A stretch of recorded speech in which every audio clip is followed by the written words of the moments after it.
Muito bem, para você que está ligado aqui no podcast 19 em Ponto, seja muito bem-vindo. Estamos iniciando mais um programa nesta segunda-feira, véspera de feriado, finados. E o programa de hoje promete ser muito interessante, como os demais, mas hoje o tema ele chama muita atenção. A gente vai falar sobre morte, já que estamos vivenciando esse dia que antecede o dia onde os nossos entes queridos que já se foram são lembrados. Aliás, quando falamos sobre a morte, é importante compreendermos como cada indivíduo, como cada sociedade em que ele está inserido e como a religião que ele professa o compreendem. A crença religiosa professada pelo indivíduo é muito importante, pois é por meio dessa crença que ele fará a interpretação desse advento, que sem dúvida alguma é um grande senão o maior mistério da humanidade. E para a gente falar, para a gente discorrer sobre esse assunto muito interessante, que para muitos é um grande tabu, para outros é um grande mistério, eu estou recebendo com muito prazer, com muito carinho aqui, duas pessoas que militam hoje em casas espíritas aqui de Concórdia. A Anete Batistella, que hoje preside a SEAL, a Sociedade Espírita André Luiz, e também o Marcos Adão Krau, que é um colaborador, um trabalhador da Casa Espírita Luz de Jesus. Marcos, é um prazer tê-lo aqui no nosso 19 em Ponto. Seja bem-vindo. Boa noite, é um prazer nosso poder participar deste programa que já está sendo normal na comunidade concordiense, por todo esse Brasil. Vamos conversar, é um prazer estar aqui. Anete, seja bem-vinda, minha querida. Obrigado, Carlos. Obrigado pelo convite. Nós estamos muito felizes também de falar sobre esse tema e nós cumprimentamos também os que nos assistem. Quero agradecer imensamente você que a partir desse exato momento se liga conosco, pedir a sua colaboração, a sua contribuição para comentar, para você curtir e para você compartilhar esse conteúdo que é feito com muito amor, com muito carinho e direcionado para você que nos acompanha todas as segundas-feiras. Quero agradecer imensamente a Ciacom, produtora de vídeos, que é a empresa que gera essas imagens que chega até você, e também a Flama Publicidade, que cuida da nossa divulgação. E te dizer que o programa de hoje ele está sendo gravado para ser levado para você nesta segunda-feira, véspera de finados, em função do próprio feriado. Vamos então aqui com os nossos convidados, e é uma pergunta inevitável, eu queria saber qual é a visão do Espiritismo para esse fenômeno chamado morte. Anete, quer começar? Vamos lá. Então, Carlos, nós estudamos na doutrina espírita que nós somos imortais. Então, o fenômeno morte, ele ocorre só com o corpo físico, né? Uhum. Então, nós programamos essa nossa nova existência, nós viemos para cá, nós planejamos ela, e nós temos um corpo que nos recebe para essas tarefas que nós temos durante a vida terrena. Então, a morte é esse fenômeno de que o corpo material morre, mas o espiritual, então, retorna para casa, retorna para a espiritualidade. Né? Chico Xavier, que é um dos expoentes do Espiritismo, se não um dos maiores após Allan Kardec, já dizia de que a morte é o início de uma nova vida. É mais ou menos por aí, Marcos? Sem dúvida.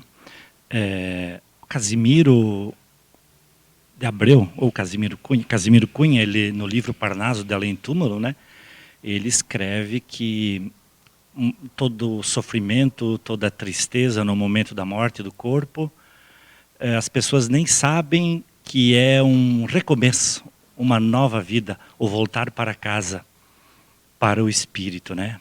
A libertação de uma prisão que é o corpo humano.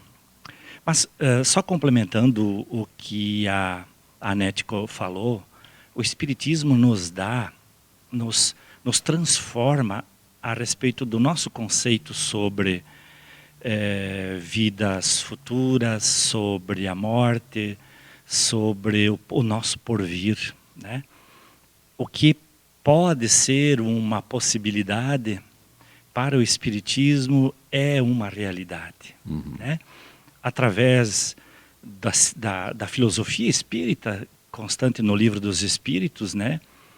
E vivenciado na ciência espírita, através do trabalho mediúnico, onde os espíritos vêm falar de onde eles estão.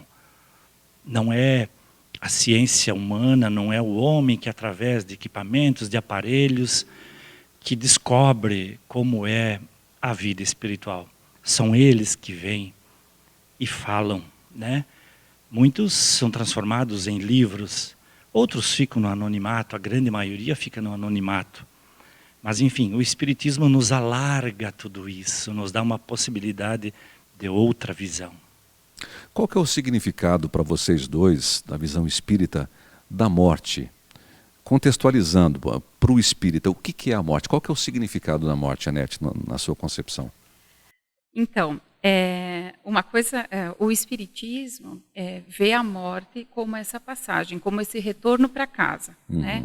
Nós vamos para o lugar que nós merecemos, né? Que nós trilhamos por aqui, então nós vamos para o lugar que nós merecemos. Quando nós falamos de morte, para as nossas concepções individuais, ela obrigatoriamente vem com uma carga, assim, porque nós não conversamos sobre isso, nós não nos educamos para a morte. Nós somos eminentemente materialistas, né? Mas a nossa razão é espiritual, né? Nós somos seres espirituais numa experiência na Terra. Então, a morte, quando nós programamos a vida, quando nasce um bebê, por exemplo, nasce aqui uma estação de uma determinada viagem, que é uma viagem infinita, que é desde a nossa criação, desde que nós somos criados, simples e ignorantes, nós temos infinitas reencarnações. E a morte é isso, é deixar a vida terrena, é deixar o corpo físico para podermos voltar para a espiritualidade, conseguir perceber exatamente aquilo que nós fizemos por aqui, verificar os nossos progressos, verificar onde nós também não fomos tão bem assim, e programar uma nova existência. Então, a morte é o retorno para casa, literalmente, né? Certo. Mas também é difícil, também é dolorosa, porque nós somos materiais e nós queremos a presença física dos nossos familiares, dos nossos entes queridos.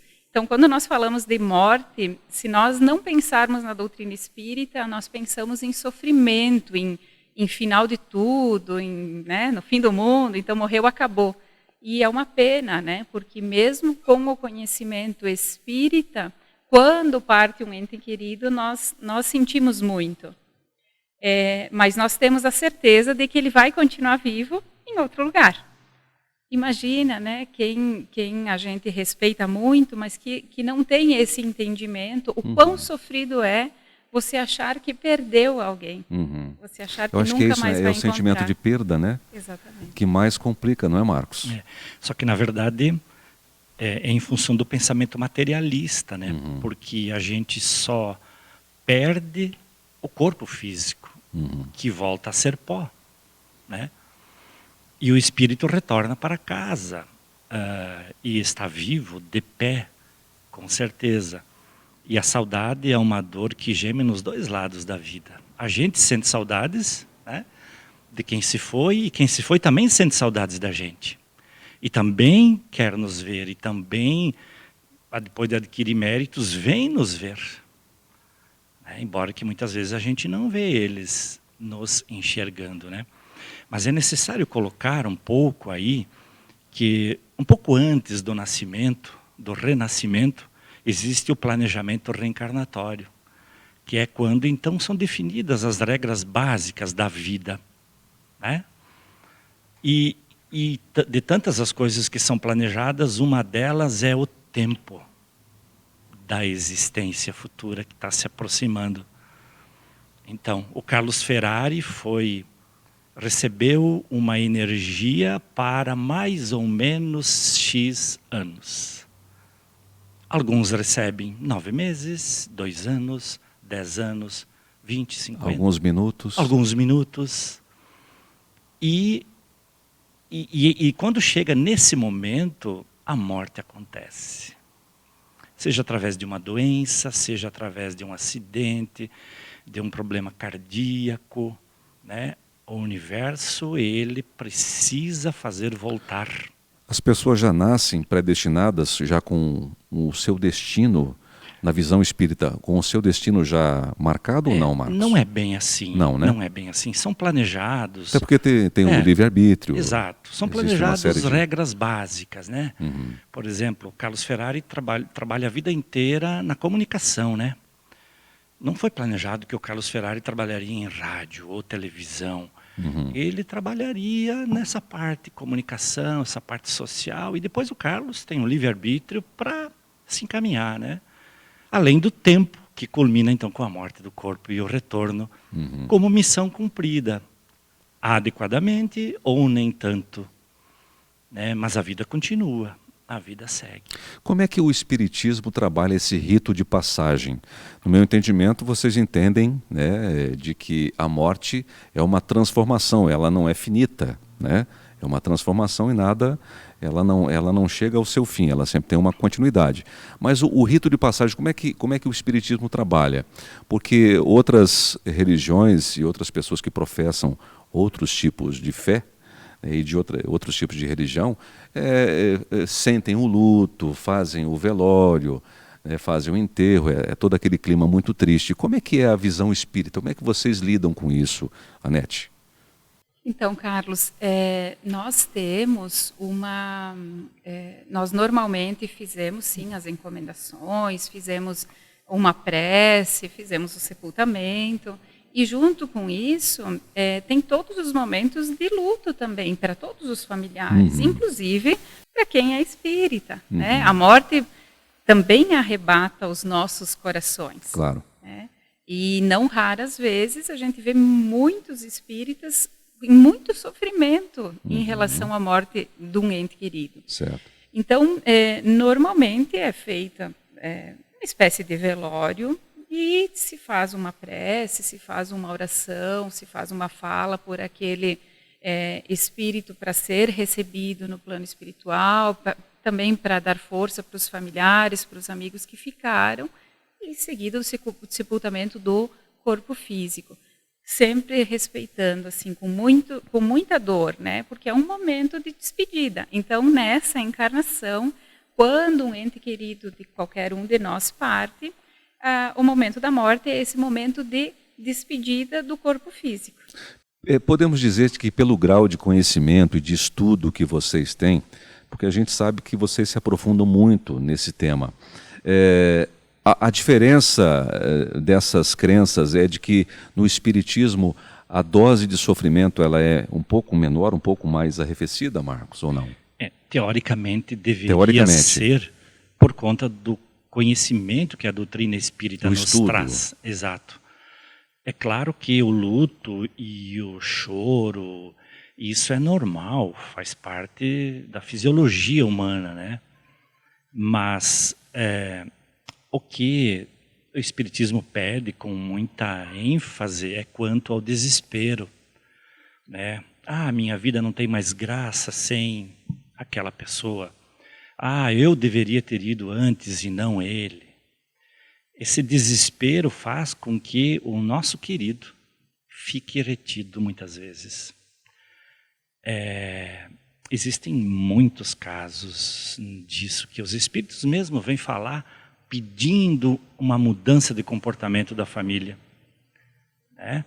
Tem um caso que a Anete Guimarães conta, né? A Anete Guimarães conta que a mãe dela foi fazer uma conferência no interior de São Paulo, Ana Jaici Guimarães, e foi pedido para ela, depois da conferência, visitar uma mulher que fazia 6 meses que não saía de casa.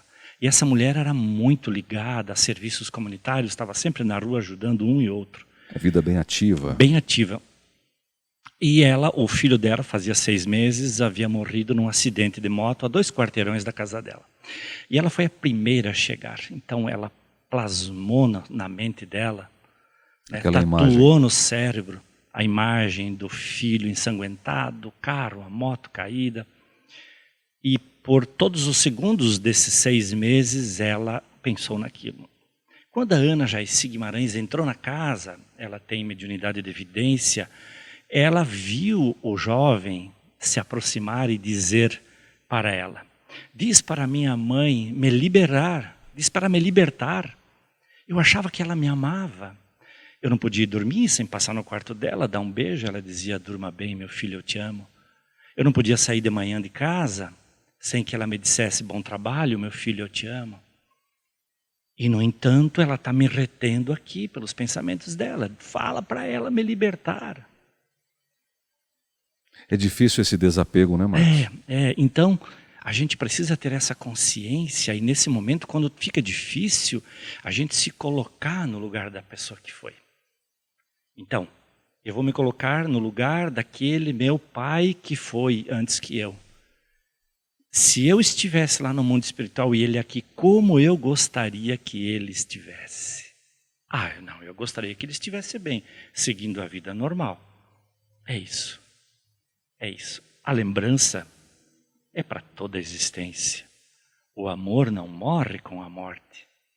O amor continua, mas o desespero atrapalha e muito os dois lados da vida. Uhum. Porque quem foi, sofre.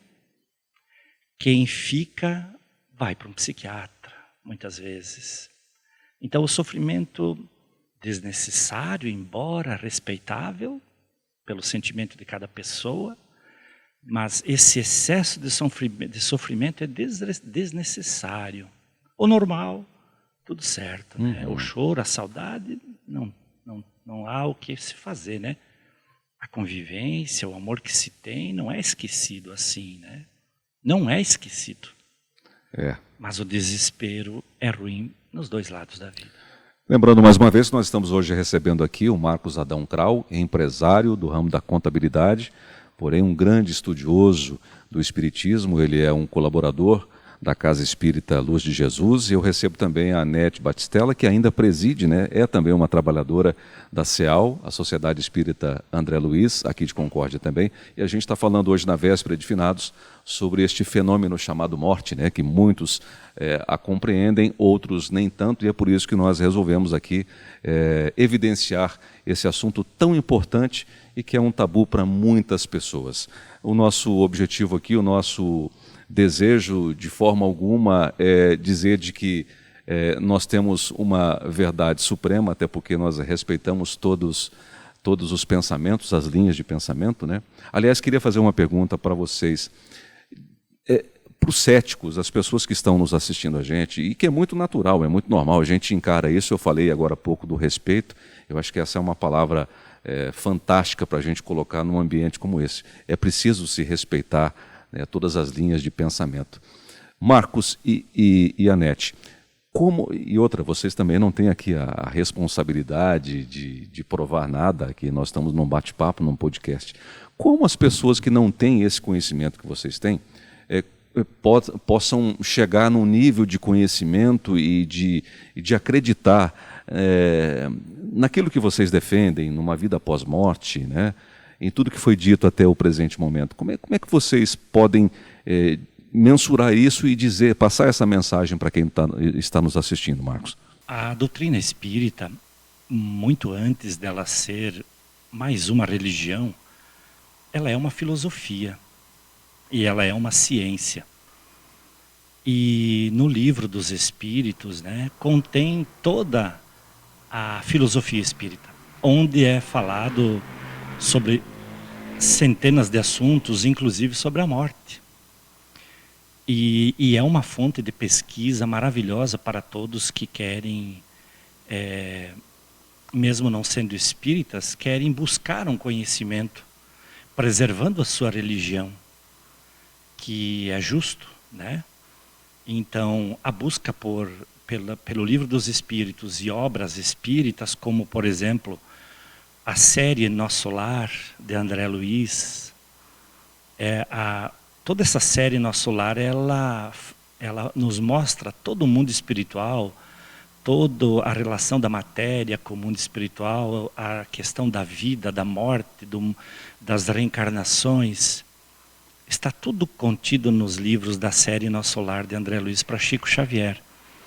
Então, para aquelas pessoas que querem apenas um conhecimento a mais, no Livro dos Espíritos e na série André Luiz, com certeza irá suprir as suas necessidades. Quem quiser estudar e se aprofundar, então aí deve procurar uma casa espírita. Nós temos diversas em Concórdia, espalhadas pelo Brasil, milhares e milhares, no planeta todo. Então, a gente acredita que para essas pessoas esse pode ser um bom caminho para estudar e conhecer um pouco mais. Compreender melhor. Compreender melhor, sem dúvida. Há alguma exigência das casas espíritas para quem está nos assistindo agora, para se tornar um membro, um estudioso, alguém que possa participar das reuniões ou não? Não, se for para estudar mesmo, tem que participar de um grupo de estudo e ter frequência, né? E nada mais. Para participar de palestras, que também muita coisa é estudada e muita coisa sobre morte, né? Basta ser um frequentador quando desejar. Mas nos grupos de estudo, sim, exige-se que tenha frequência. Não necessariamente precisa trocar de religião em absoluto. Hoje, nas casas espíritas, especialmente na Sociedade Espírita André Luiz, existem obreiros, existem trabalhadores de outras, que professam outras religiões? Ou tem que ser necessariamente da doutrina espírita para poder participar das reuniões? Então, Carlos, o trabalhador, exige-se que ele tenha convicção espírita, o trabalhador, né? Mas o frequentador e o estudante, o que vai para o atendimento fraterno, que é para uma conversa fraterna, o que leva o filho para a evangelização, que é conversar sobre Jesus com as crianças, com os jovens, ele não necessariamente precisa ser espírita, ele pode ser um curioso da doutrina espírita e ir lá querer saber o que se fala. E a doutrina espírita é essa doutrina de portas abertas, uma doutrina livre, onde as pessoas entram e saem a hora que eles quiserem. Então, como a tua pergunta foi se os trabalhadores podem ser de outras religiões, aí não, né? Estatutariamente, regimentalmente, nós todos somos associações. Mas os frequentadores podem ser. Mas os frequentadores, sim. Os frequentadores, sem dúvida nenhuma, até porque a doutrina espírita é relativamente nova, né? A Sociedade André Luiz mesmo tem 52 anos. Então, vamos pensar, né? Há 52 anos atrás, então, o que nasceu em Concórdia não poderia frequentar a casa espírita, não faz sentido. A maioria de nós veio de outras religiões. Claro, né? São egressos de outras... Somos egressos de outras religiões. Então, não se faz essa exigência de que a pessoa vá lá uma vez e precisa fazer uma ficha e faça uma carteirinha e se batize e diga eu sou espírita até morrer, né? Não, a doutrina dos espíritos é uma doutrina livre. Todos nós temos o livre-arbítrio para ir e vir. Então, como o tema também é morte, muitos chegam à casa espírita pela dor, né? Pela partida de um ente querido. Então, nós... diariamente conversamos com pessoas de outras religiões que conseguem perceber que a doutrina espírita encara a morte com muita esperança, com muita fé no futuro, né? Como uma passagem. Então isso faz com que se busque em momentos de sofrimento, em momentos de desespero, que se busque um consolo para aquela dor que se está sentindo normal da partida de um ente querido. E complementando, né, a pergunta que você fez antes para o Marcos, eu acho que uma das coisas mais importantes assim da doutrina espírita é a certeza de que nós somos filhos de Deus, todos nós. Independente, não falamos de religião, né? Nós somos todos irmãos, filhos do mesmo Pai, que cada um de nós acaba chamando de um nome, né? Na doutrina espírita, para nós, é Deus o Criador, né? Então, quando se pensa no convencimento das outras pessoas em relação à imortalidade da alma, como é que nós começamos essa conversa, né? Na existência de um Pai amoroso, de um pai justo, de um pai bom, e que nunca desampara os seus filhos, que somos todos nós. Claro. E que faz com que a nossa estadia por aqui seja temporária.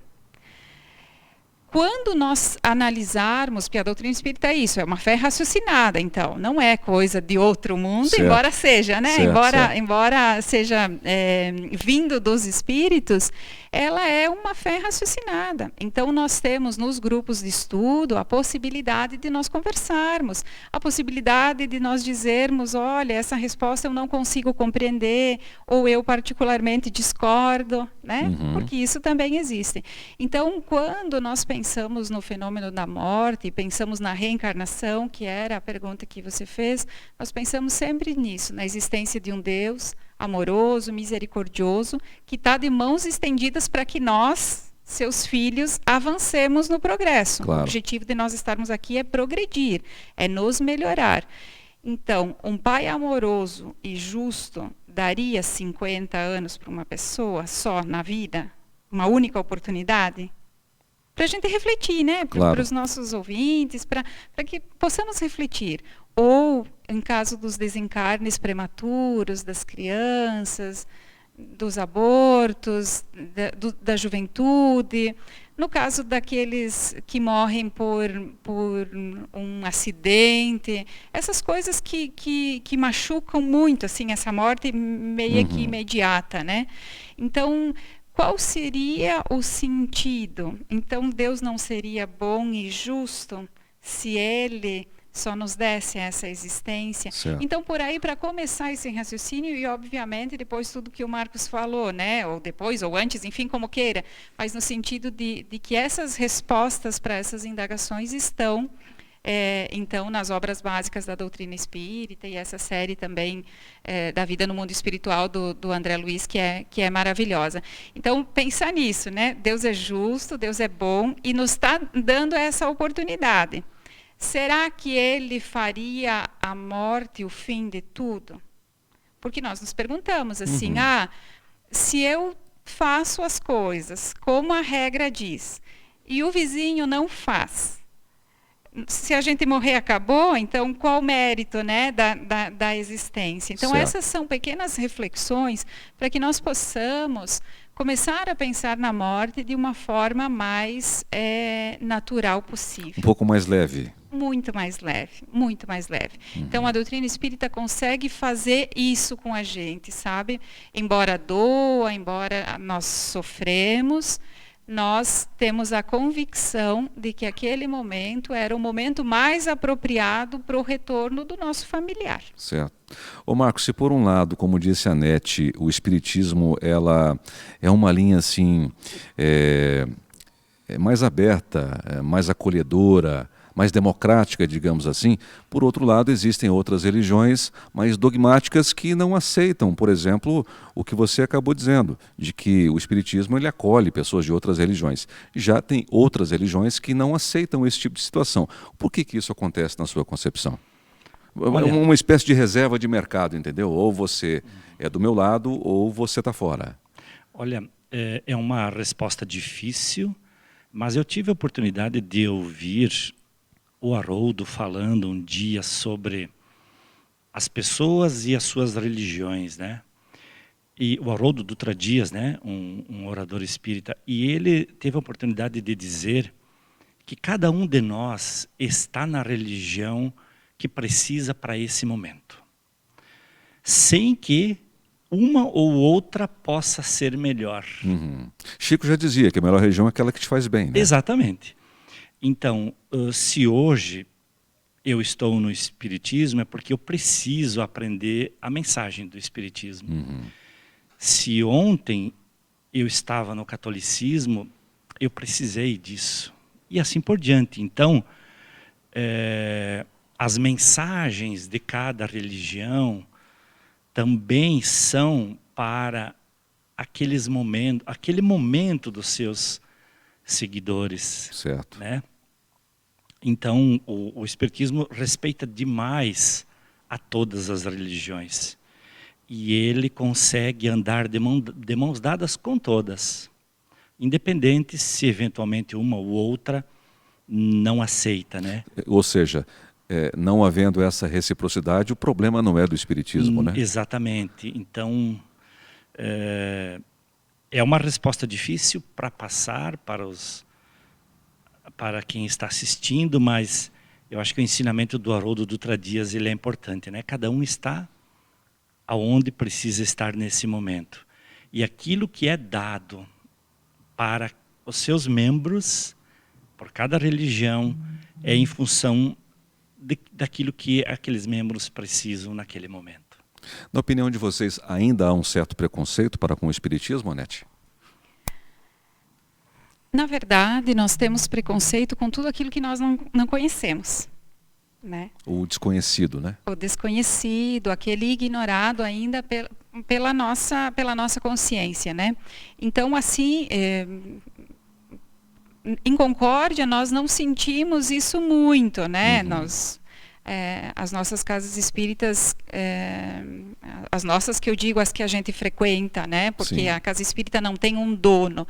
Mas as casas espíritas que nós frequentamos, todas elas são respeitadas pelo trabalho que desenvolvem, pelo trabalho de esclarecimento e conforto que desenvolvem. Então, nós não vemos esse preconceito tão arraigado. Isso, arraigado. Mas não foi sempre assim, né? Nós temos a Dona Isaltina, que é uma das precursoras aí da nossa casa espírita, e ela contava que a casa foi apedrejada, que, né, eles atravessavam a rua antes de passar na frente da casa, atravessavam do outro lado, e hoje nós não vimos isso. Mas temos relatos de espíritas que frequentam cidades menores, onde não tem uma casa espírita para a pessoa poder entrar e saber que vai entrar numa palestra e nenhuma comunicação, nenhum fenômeno, nenhum espírito vai aparecer,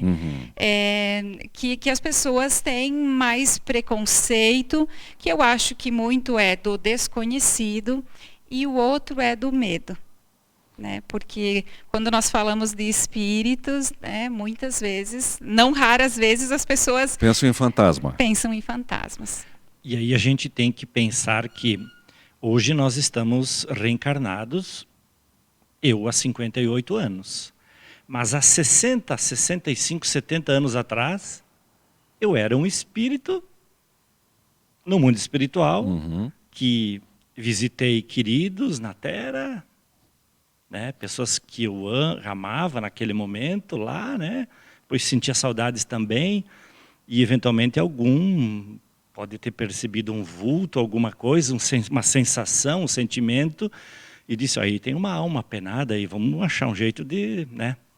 Então a gente não se dá conta que hoje nós estamos encarnados.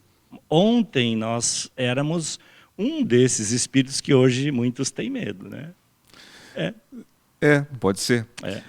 Já que a gente está falando sobre o tema hoje, morte, vou fazer uma pergunta aqui a título de curiosidade, tá? Os espíritas, quando morrem, podem ser cremados? O que acontece com os pertences dessas pessoas? Podem ser repassadas, doadas para outras pessoas? Sim, Carlos. Nós temos o Emmanuel, se eu não me engano, no livro O Consolador, ele fala, é feita uma pergunta para ele e ele responde sobre a cremação. Então, é óbvio que a morte natural, ela já vai se processando o desligamento do espírito do corpo. Então, quando ocorre uma morte natural, esse desligamento já vem ocorrendo, o desprendimento do espírito do corpo, ele já vem ocorrendo.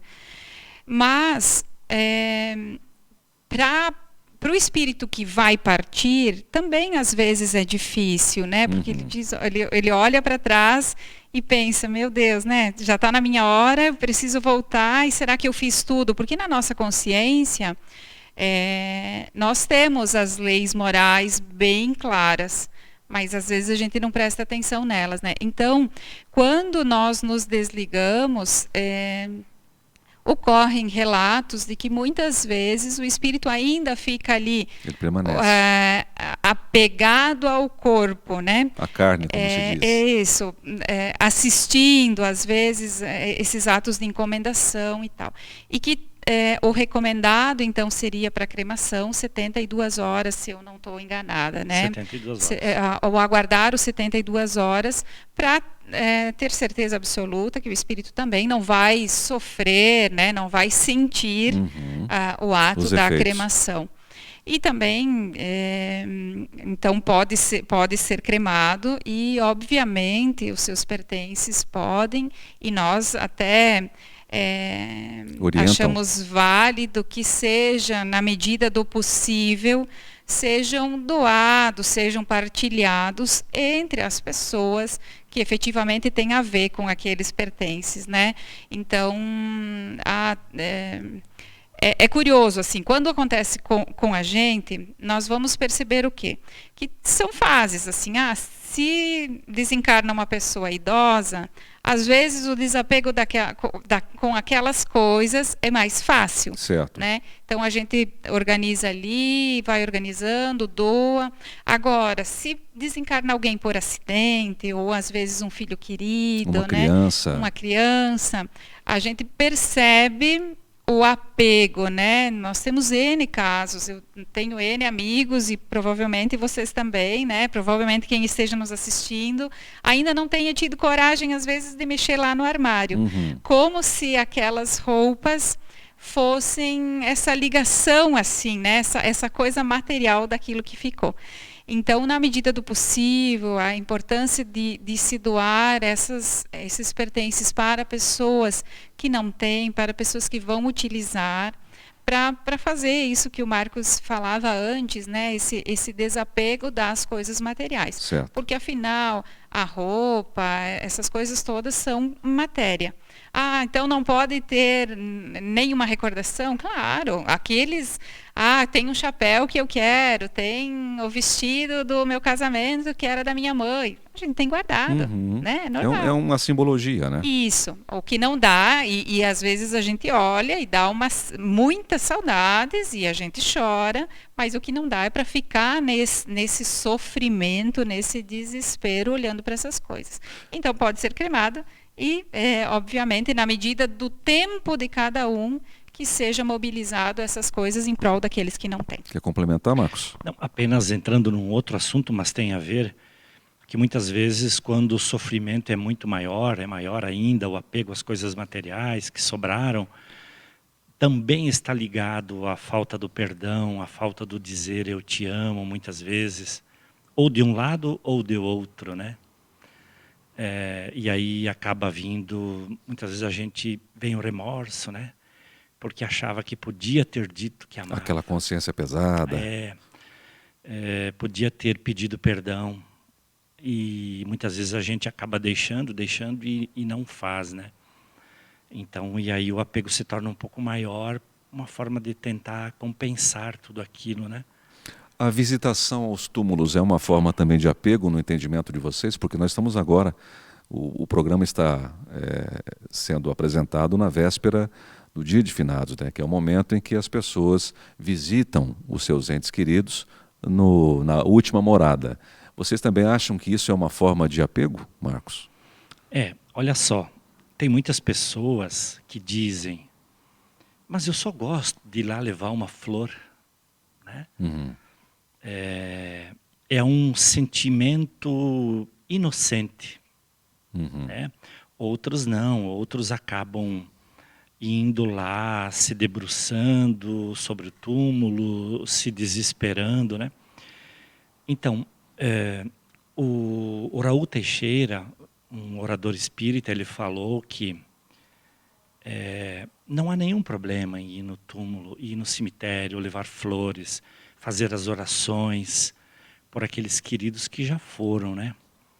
Mas ele também diz que o ideal para a gente fazer quando a gente está com saudades ou no momento de uma data comemorativa, como finados, como aniversário, qualquer situação especial, que se faça isso no local em que mais se foi feliz com esse nosso querido que já se foi. Como, por exemplo, a nossa casa, né? Colocar uma flor, fazer uma oração, orar por esse irmão que Ou já seja, foi. teria o mesmo valor se a pessoa Mesmo ficasse valor. em casa Exatamente. fazendo esse tipo de procedimento do Exatamente. que ir ao cemitério. Exatamente. Mas Mas que se respeita. não há nenhum problema Claro. em ir. Nenhum problema em ir. Anete, o que você pensa sobre isso? O que eu penso é mais difícil a prática do que a teoria, né? Então, Kardec também estava preocupado com isso e ele faz essa pergunta, né? Porque às vezes a pessoa que está em casa não sabe, o espiritismo veio da onde, né? Uhum. Então, Allan Kardec foi um dos estudantes que mais se debruçou sobre essa comunicabilidade dos dois mundos, né? Então ele elaborou com um grupo de amigos, num ambiente colaborativo, várias perguntas sobre tudo o que nós conhecemos da doutrina espírita. Kardec que fez essas perguntas, ele e a equipe dele, e as respostas disso vieram dos espíritos, através da mediunidade. Então, no Livro dos Espíritos, nós temos essas perguntas que Kardec, curiosamente, Me alcança o livro aqui que eu vou mostrar para as pessoas. também fez. Esse livro aqui, pessoal, ó. Se alguém tiver alguma curiosidade em querer saber dos questionamentos, das perguntas que foram feitas à época, né, por Allan Kardec, são quantas perguntas? 1019. 1019. As respostas estão todas aqui. E tem uma série de perguntas. Tudo. Assim, tudo aquilo que envolve as maiores dificuldades da vida. E eu acho que muitos de nós fomos para o Espiritismo com base nisso. Assim, eu tenho algumas perguntas que eu não tenho respostas. Então, no Espiritismo eu vou ter. Aí, nós falávamos sobre o dia de finados, né? Aí, Kardec perguntou se agrada os espíritos que nós nos acordemos nesse dia de celebração por os mortos, com essas memórias, com essas lembranças dos entes queridos que já partiram. E aí os espíritos dizem que sim, né? que eles ficam felizes toda vez que nós lembramos. Certo. Porque os que nos precederam ao retorno, eles também têm saudades daqui. Uhum. Né? Mas então imaginemos assim, né? Aí uma das perguntas que Kardec faz, assim, mas então aquele familiar que está muito distante de onde foi enterrado um ente querido, certo, e que não tem condições de ir até lá, porque essa é uma grande realidade de muitas pessoas.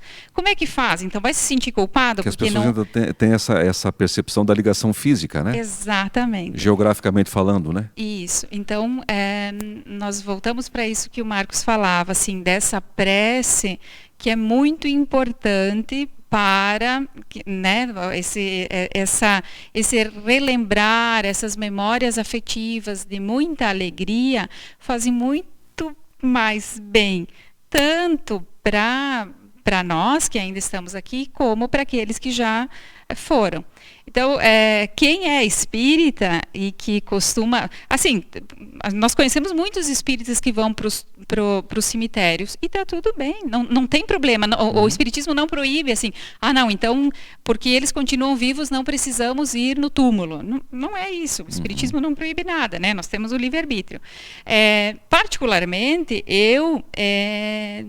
fui umas 4 ou 5 vezes para o cemitério onde eu tenho os meus familiares que eu mais amo enterrados. Certo. Né? Hoje mesmo conversava com a minha irmã e ela disse, eu estou vendo as flores, porque afinal de contas isso sobra para mim. Certo. Aí eu falei, que bom, né? Então vai lá, escolhe a mais bonita e leva. E eu vou fazer. É uma necessidade dela. Eu vou continuar fazendo as minhas preces de casa e eu fico muito feliz que ela cuida. Por quê? Porque nós ainda temos isso, né?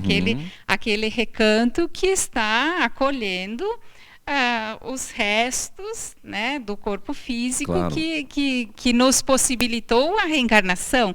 Então nós somos muito gratos àquele lugar. Mas o mais importante disso tudo, que nós chamamos a atenção, são essas comemorações, são essas flores de antes de partir, né? Então você diz eu te amo, você convive, você nesse mundo maluco, assim, de que a gente tem um prazo atrás do outro, de que a gente tem um compromisso atrás do outro, que nós possamos nos lembrar de conviver com quem nós amamos, de perdoar, de sermos perdoados, como o Marcos disse. Porque aí, nesses momentos, nós olhamos e dissemos, olha, eu fiz tudo aquilo que eu podia ter feito por aquele familiar que nos precedeu, com todo o amor que eu podia, com aquelas condições que eu tinha naquela época. Claro. Né? Então, é muito importante. Talvez, claro, se eu morasse mais perto, talvez eu até fosse, né? Assim, mas não é uma necessidade. Mas os desencarnados se alegram, embora muitas vezes, né, os que já compreenderam que estão desencarnados não estão lá. Entendi. Eles vão sentir a nossa vibração, a nossa emoção, a nossa prece do mundo espiritual. Né? Que ela pode ser feita lá no cemitério. Mas os espíritos que já compreenderam a passagem, eles não estão lá no cemitério. Ou seja, independentemente do local de onde se faz essa comunicação, o importante é fazer a comunicação, né? É o amor que você emana. É o amor emana. que você emana e que certamente é recepcionado, né, Marcos? Todas as vezes que a gente faz uma oração por algum querido que já foi antes da gente, é uma oração com fé, né? Uma oração que vem de dentro, eles recebem como se fosse uma brisa suave. Né? Eles recebem isso. E quando a gente emite o desespero, é como se pequenos raios os tocassem. Então a importância da prece, da oração, não só no dia do finados, né? Mas todos os dias. Porque a gente tem 24 horas por dia e em 10 minutos a gente faz uma oração fantástica por todos os nossos queridos que já foram, né? Ok, só lembrando mais uma vez que o nosso papo hoje, que o nosso tema é morte, é dia de finados, se bem que a gente está falando bastante de vida também, né? Valorizar bastante a vida, como foi dito aqui pelos nossos convidados há pouco. Lembrar de que esse programa, excepcionalmente, nesta segunda-feira, ele está sendo reproduzido de forma gravada, nós gravamos alguns dias antes, em função do feriado, né? Para proporcionar que as pessoas pudessem também ter aí o seu espaço para fazer as suas viagens, enfim, ficarem à vontade. Lembrar de que esse programa é levado ao ar por meio da Ciacom, produtora de vídeos, e temos também o apoio aqui da Flama Publicidade, que cuida da divulgação do mesmo. Vou fazer uma pergunta para vocês dois aqui. Todo ser humano tem mediunidade, Anete? Alguns mais, alguns menos, alguns a desenvolvem, outros nem tanto? Então, a mediunidade também é uma das maiores curiosidades, eu acho, que as pessoas têm em relação ao espiritismo. Então, todos nós somos médiuns, né? Todos nós somos sensíveis a boas influências, a influências negativas. Todos nós percebemos quando a gente chega num ambiente e está tudo bem, ou chega num ambiente e diz, olha, meu Deus, né? Não estou muito bem. Obviamente que quando se fala de mediunidade ostensiva, então é essa mediunidade que consegue fazer o intercâmbio, né, do mundo que nós vivemos com o mundo espiritual. Então, todos nós somos médiuns, mas isso não significa mediunidade ostensiva, que eu vou ver o espírito, que eu vou ouvir o espírito, Vamos que eu vou citar exemplos, tipo psicografar. Divaldo Pereira Franco, Chico Xavier. Isso, essas pessoas têm a tal mediunidade ostensiva que você se refere. Bem ostensiva. Demais, né? Isso, bem ostensiva. E, obviamente, que na medida que você vai estudando, você vai compreendendo o que é a tua sensibilidade, o que é a influência da espiritualidade, né? Então, Kardec, numa das perguntas, diz, né? Influem os espíritos na nossa vida? E aí eles dizem, sim, muito mais do que vos imaginais. Então, quando nós pensamos assim, né, quando nós conseguimos nos conectar com Deus, com o nosso espírito protetor, com Jesus, que é o nosso mestre, a gente consegue abrir esse canal de intuição que todos temos. E através dessa intuição, é que nós conseguimos captar as boas ideias também do nosso espírito protetor, do nosso anjo guardião. E, obviamente, esses que você citou e outros tantos que a gente conhece, têm essa mediunidade ostensiva que faz a comunicação, então, do mundo espiritual, de espíritos sofredores, de espíritos amigos que já partiram, de familiares, né? Porque essa comunicação, ela é muito importante. As mãos abençoadas do Chico, né? Quantas mãos quantas mães ele consolou, né?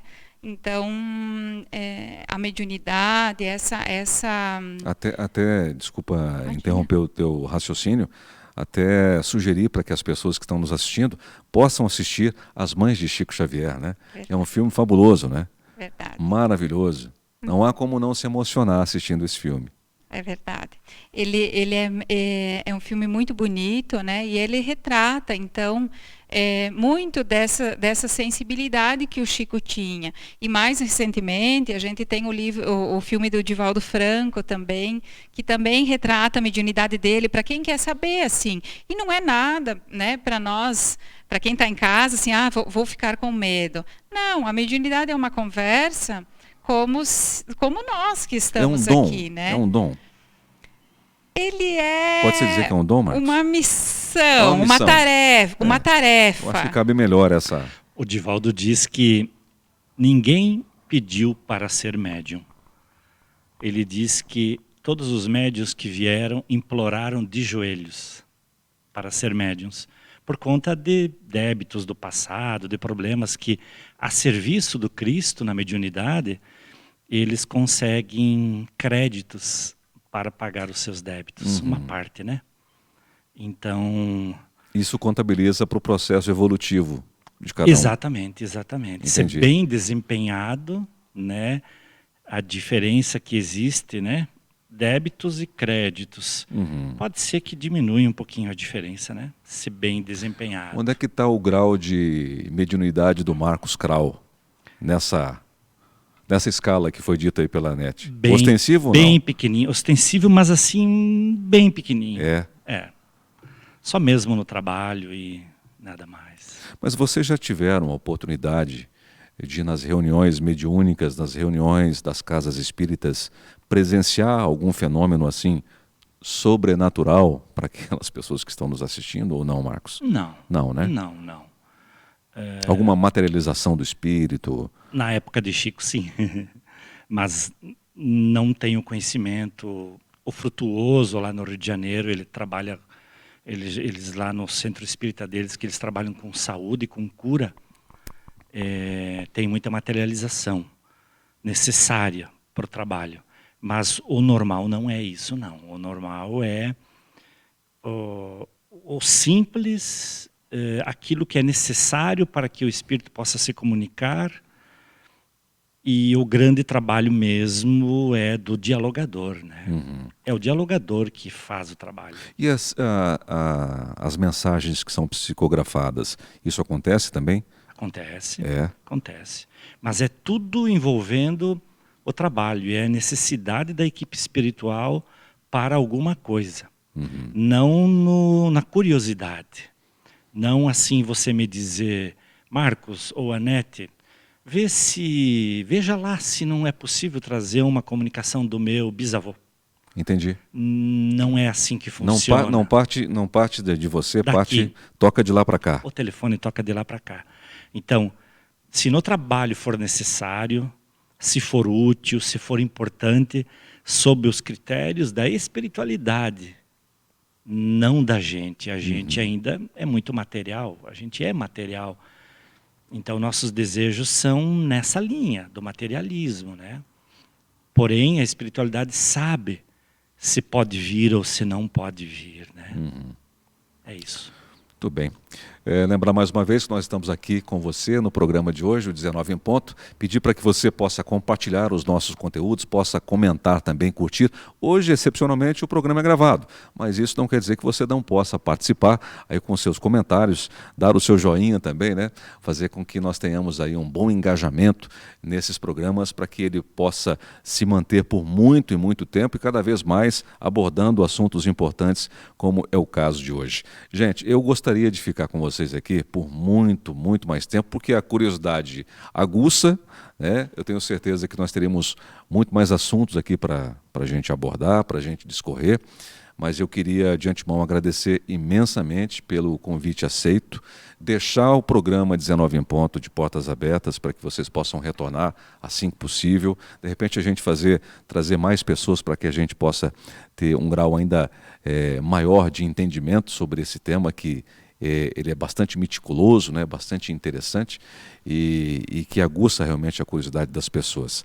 Anete, muito obrigado por você ter vindo, tá? Daqui a pouco eu vou chamar aqui o nosso quadro com a numeróloga Maria Terezinha Debatim, mas antes eu queria abrir um espaço para que vocês pudessem fazer as suas considerações finais e dar também uma nota aí para o nosso programa. Gostou de estar aqui, da experiência? Eu falei que você não ia precisar de auxílio dos universitários, né, Marcos? Ela não precisou, estava nervosa aí.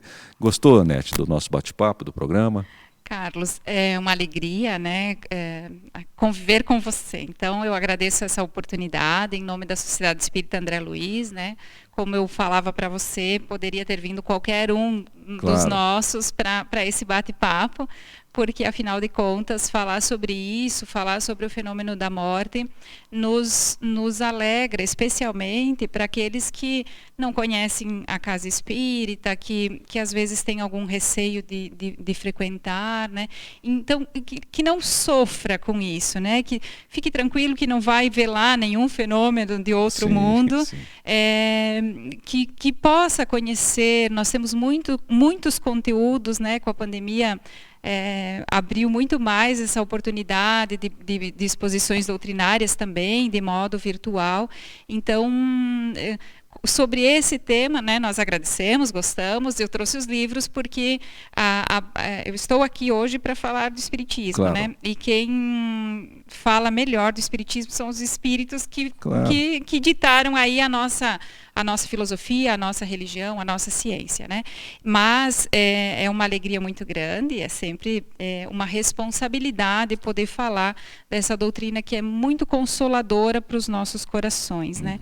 Então, nós temos a convicção de que o fenômeno da morte, a passagem, já é difícil para quem confia em Deus, para quem tem fé, para quem tem a certeza da imortalidade da alma, de que a gente continua vivo do outro lado. Imaginemos, então, né, esse contexto para aqueles que têm maior dificuldade de aceitação e que acham que nunca mais vai ver o ente querido. E aí, como consideração final, nós gostaríamos de sugerir que as pessoas procurassem na internet uma história que chama O Suicida do Trem, que é contada pelo Divaldo Franco. Conta a história de uma pessoa que infelizmente cometeu o suicídio, se jogou nos trilhos do trem, e que Divaldo então tem por hábito pegar essas notícias mais traumáticas e orar pelo ofensor, orar pelo sofredor, porque o povo clama por justiça e esquece que o ofensor é um irmão nosso desequilibrado, né? Então, esse irmão, nesse grau de muito sofrimento, de muito desespero, acaba se suicidando.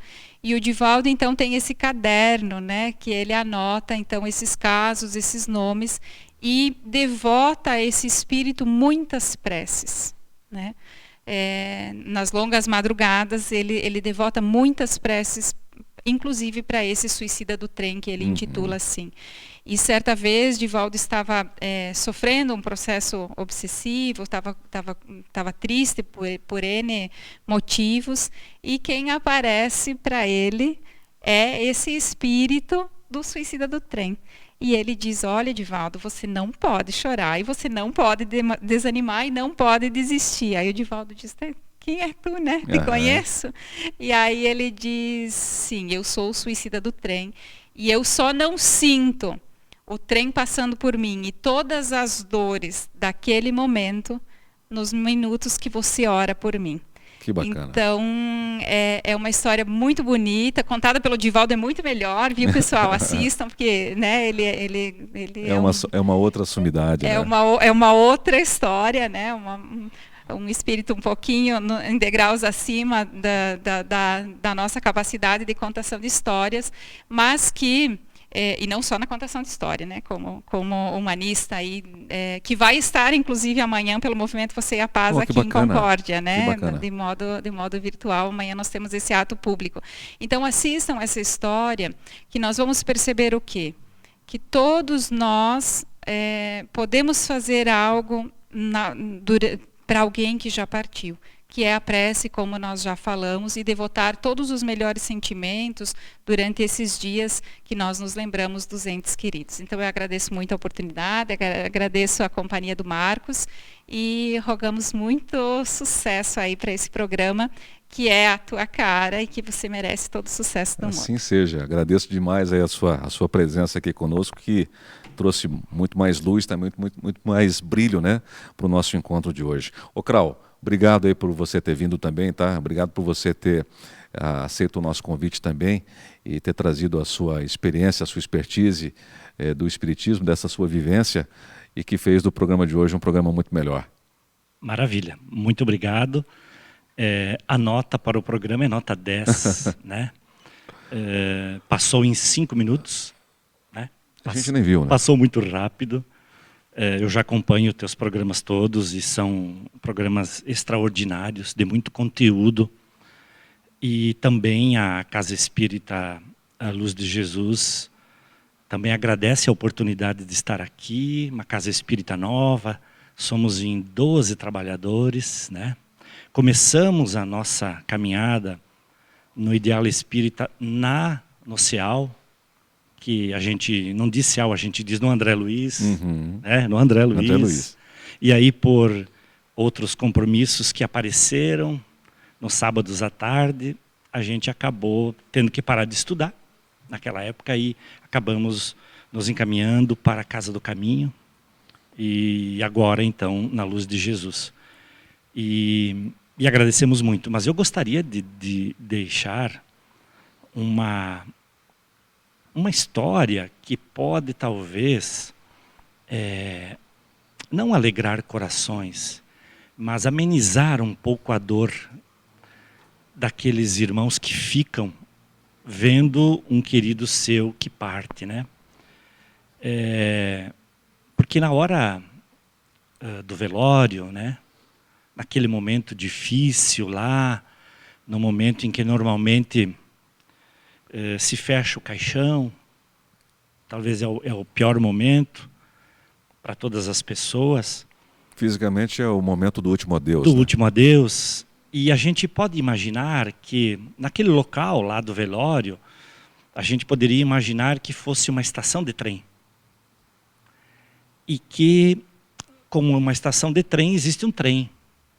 E esse trem começa a partir. E a gente olha, e quem está lá dentro do trem é o nosso querido, que está voltando para casa. E então a gente abana lencinhos brancos, os olhos cheios de lágrimas, o cansaço visível na expressão de todos. E o trem desaparece no nosso olhar. Mas se existe uma estação de trem de partida, tem que existir uma estação de trem de chegada. E ela existe então no mundo espiritual. E para que a gente possa imaginar e ficar um pouco mais conformado, não sofrer tanto talvez, no mundo espiritual tem festa, tem alegria, né? Quem sabe tem uma faixa grande dizendo bem-vindo de volta, fulano. Tem um monte de balões.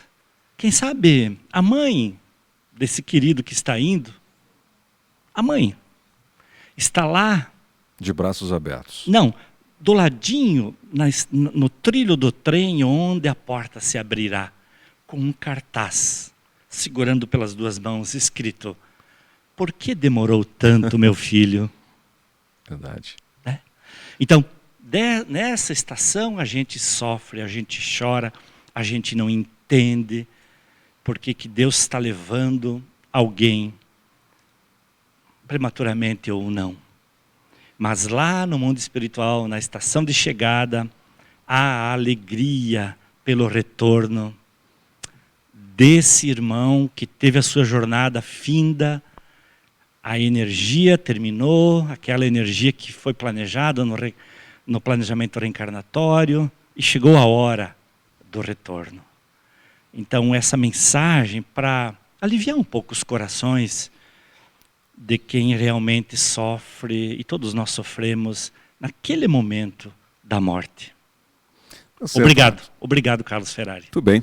Com essa analogia da transitoriedade da vida aí, dita pelo nosso querido convidado Marcos Krau, nós vamos encerrando o programa de hoje, agradecendo mais uma vez a Sociedade Espírita André Luiz, a Casa Espírita Luz de Jesus, aqui na presença dos nossos dois convidados, e convidar você para a próxima segunda-feira, assim, ao vivo, a partir das 7 da noite, às 19 em ponto, mais um encontro aqui conosco no nosso podcast. Fiquem todos com Deus, um grande abraço e vem aí a Maria Terezinha Debatim com de 0 a 10. Qual é o seu número? Encerrando o programa de hoje. Um abraço, pessoal, um bom feriado a todos.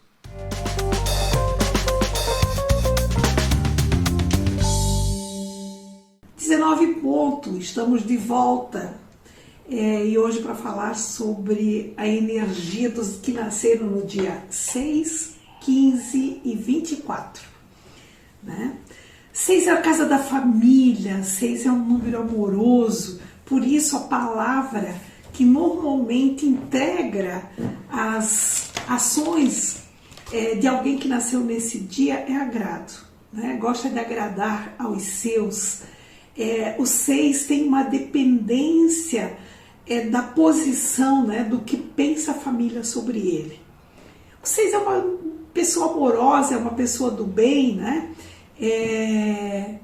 Mas os cuidadinhos aqui não se afaste dos seus querer, não se afaste dos teus sonhos em função do que deseja para você, sua família. E às vezes a família está cheia de boa intenção. É porque um 6 às vezes tem dificuldade de escolher uma profissão com medo desse julgamento da família, que a família começa a opinar, e se você fizesse isso, e se fizesse aquilo? Então o 6 é quase sempre alguém que tem essa dependência do que pensa os que estão mais próximos. Outra coisa extremamente interessante para os que nasceram nos dias 6, 15 e 24 é o casamento, é o namoro, é a união. Você tem uma tendência a abrir mão dos seus querer, das suas vontades, às vezes abrir mão da sua carreira. Por exemplo, o 6, ele tem muitos dons artísticos. O 6 quase sempre vai buscar empregos onde possa fazer um concurso público, porque segurança é importante. Mas também se